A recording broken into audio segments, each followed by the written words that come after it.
America అధ్యక్షుడు Donald Trump మరో సంచలన నిర్ణయం తీసుకున్నారు. తాజాగా ఉక్కు, అమెరికా దిగుమతి చేసుకునే అల్యూమినియంపై 25% సుంకాలను విధిస్తున్నామని ట్రంప్ ప్రకటించారు. కెనడా, మెక్సికో సహా ప్రపంచ దేశాలన్నిటికీ ఇది వర్తిస్తుందని ప్రకటించారు.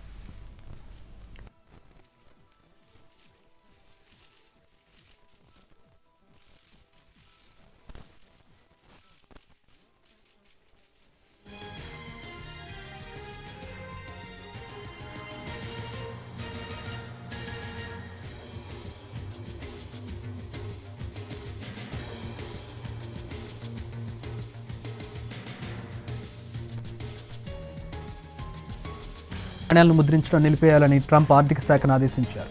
1 సెంటుతో పాటు మిగిలిన నాణ్యాల తయారీ నిలిపేయాలని చెప్పినట్టు తెలిపారు.